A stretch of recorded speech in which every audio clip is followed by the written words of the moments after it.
Not everybody wants to make a huge, impressive Minecraft house. Some people just want a small, quick and easy first night house that they make do with for the rest of the time, and that's absolutely fine. And in this video, I'm going to show you the quickest and easiest ways to make some Minecraft houses. However, I'm not going to bore you by making a dirt house or just digging a hole in the side of a cliff. I've come up with some minimal effort Minecraft houses that can be done in minutes.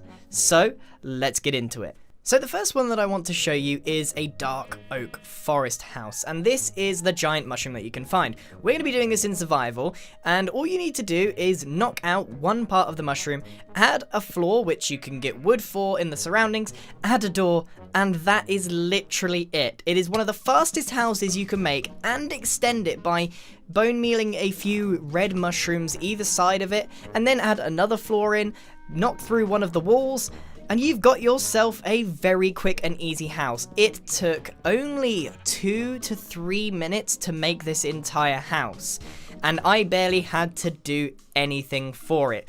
The red mushroom was there, I had to get a bit of bone meal, all of that was in survival, very, very easy to do. Next up is one that you probably already know. It's, well, a treehouse, but with any build that we're going to be doing in this, especially as we're doing it in survival, there will be a bit of tree cutting. So you need to just find a big tree, then you knock out some of the leaves in the top, kind of like the mushroom build, and then you've got a workable space which you can then add chests and your crafting table and anything like that.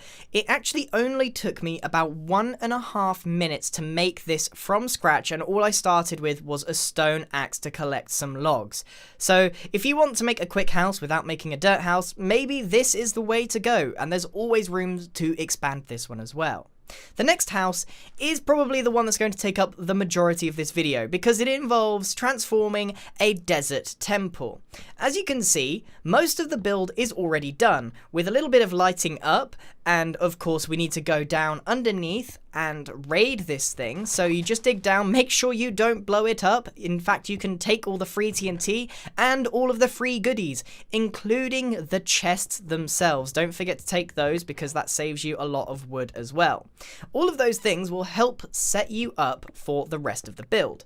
Now, you could just leave it like this if you wanted to, but I wanted to make this a bit more of a friendly space. So what I'm going to do is take out certain parts, especially down here in the middle, add all of the chests as my storage, and for the most part, this middle section is done. I can open up the area to some of the towers either side. Other than that, this space is done. However, if we go up and above where we've already sealed in the roof, and we take out the pyramid part of this, we can then make this a much more efficient space, and we can collect a lot of sandstone at the same time. So what I think you can do with a base like this is obviously connect it up with a staircase so that you've got a more workable build, but on the top layer, what you can do is create some actual farmland. Now, collecting the dirt will actually take you a little bit of time. This isn't a particularly fast house, but it is one of the most efficient ways to create a large house. All of the ones that I've shown you with the red cap and the tree house have been incredibly small, so small that there's barely room to move. This is a big house, and I don't think you could make anything quite as big as fast as this. So as you can see, I've just made a little area on the top. I've sealed off all the little entrances here with some sandstone walls to stop the mobs just walking in as they please.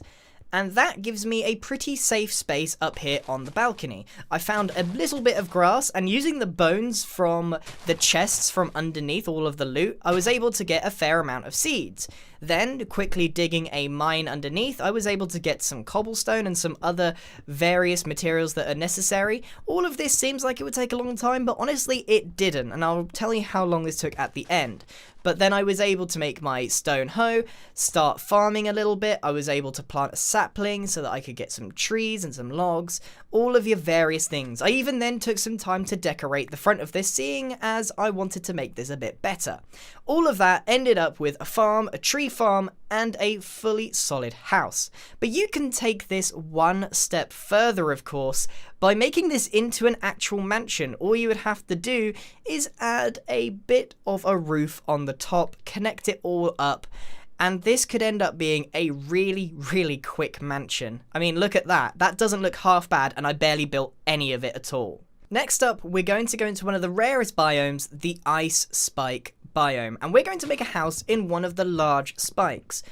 Now, we're going to have to collect a lot of things for this, and probably the most difficult thing to collect is some soul sand. You can do this without soul sand because I know that it is actually really unreasonable to ask someone to go into the nether at the start of the game. But these aren't necessarily starter houses, these are just the quickest houses that I know how to make. So you pop into the nether and hopefully, luckily, come across some soul sand, and you might as well pick up some magma blocks while you're there. You pop back into the overworld, and what we're going to do is work our way all the way to the top of this ice spike, and it's actually pretty difficult to know exactly when that is, so take an educated guess. So you will need to craft up a little bit of ladders here.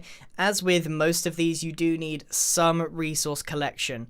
So once you've got your ladders, you then mine out the direct center and make your way to the top. And there's very little space to work with here, and you may end up breaking outside, and that's fine because you can just fill these in with some glass panes. Now, I actually took out most of the middle section because one of the rewards of the Ice Spike house is that you actually get a really good view of the areas around. Now, getting down is a little bit of an issue because once you're up, you really should have prepared, and that was my mistake. I forgot to do that.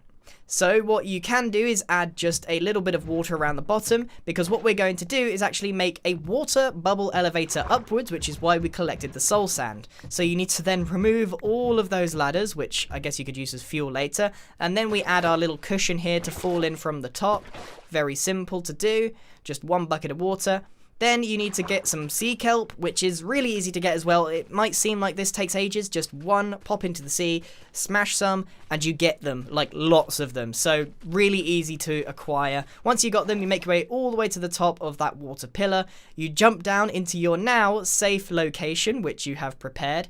I did take a little bit of a risk by just putting one block of water there. And then you add your soul sand, and bingo bango, you've got your bubble elevator in your new Ice Spike house. This is probably the longest house to make. You're probably better off just making a wooden hut. However, the reward for this one is that you've got a very, very unique tower house that is very enjoyable to look around in.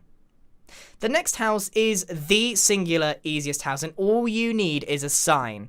You just walk up to any villager house, you say, eviction notice, this house is now mine. That is literally it. You didn't have to build a house at all, you just nab one from one of the villagers. But I think it's really important that you actually add that sign there, just as a courtesy. So the last house that I want to show you is actually a ravine house.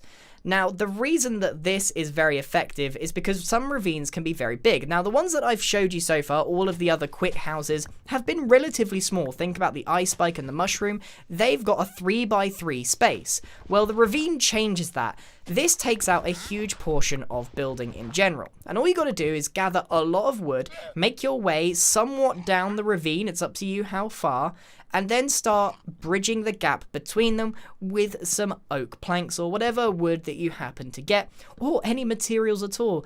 These are not the prettiest houses, these are the quickest houses. It's very important to remember that. So once you've done the floor, you then do the ceiling. So what this does is removes about half of the building by not needing to put any walls in at all either side. You then seal off each end, and it cuts out a huge amount of resource gathering, and since this is underground, you don't actually have to dig anything. So you're just using a space that is already there, and then you're basically making a wood sandwich between them. It's actually a very clever design, although depending on how big the ravine is, you will need quite a lot of wood planks in order to do this. And then decorating it, you can actually take this pretty far. You can go and just add some logs as pillars to make it look a bit more supported. You could even craft up some stone stairs and slabs, and then actually make this look like some sort of cave house if you wanted to. This took roughly about 10 minutes, and about 8 minutes of it was simply gathering enough logs to make this happen. So this is a particularly fast way to make a house. However, the limitations are that you can't go downwards. However, you can get some free light by adding some glass as a light roof in general. So remember, this is the quickest Minecraft houses I can think of, not the prettiest. And I was very lucky in this build because there was actually a cave that ran into the ravine, so I had a free entrance as well into the whole thing. And my goodness, does it look really terrible from the outside. But remember, these are just quick houses. If you want a good looking house, you might need to spend a little longer than 2 or 3 minutes on a house. Thank you very much for watching, and goodbye!